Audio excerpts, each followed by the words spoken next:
যশোরের শার্শা ও বেনাপোলের সীমান্ত দিয়ে কোরবানির পশুর চামড়া পাচার রোধে সতর্কতা জারি করেছে বর্ডার গার্ড বাংলাদেশ বিজিবি। সীমান্ত এলাকায় নজরদারি বাড়ানো হয়েছে। যশোর ৪৯ বিজিবি ব্যাটালিয়নের অধিনায়ক জানান, সীমান্তে বাড়তি বিজিবি টহল বাড়ানো হয়েছে। এছাড়া চামড়া পাচার রোধে স্থানীয় জনপ্রতিনিধি ও জনগণের সহযোগিতা চাওয়া হয়েছে। এখন জন্ম সনদ দিয়ে খোলো বিকাশ স্টুডেন্ট অ্যাকাউন্ট। নিজের বিকাশ নিজে কর।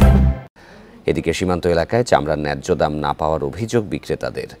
মৌসুমি ব্যবসায়ীরা কম মূল্যে চামড়া কেনায় দাম পাচ্ছেন না স্থানীয় চামড়া ক্রেতারাও। এর মধ্যেই কাঁচা চামড়া বিক্রিতে বিপাকে পড়েছেন এতিমখানা কর্তৃপক্ষ সহ স্থানীয়রা। তবে ব্যাপারীদের দাবি, অন্যান্য বারের তুলনায় বেশি দামে কেনা হচ্ছে চামড়া।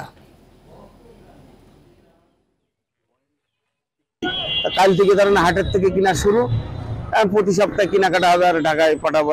আমরা একটা ১০-১২ মন ওজনের গরু কিনেছি, আমরা যদি গ্রাম থেকে কিনে আনছি ৫০০ টাকায়, আমাদের দাম পড়ে ৪০০ টাকা। আমরা তো আরও ক্ষতি করেছি।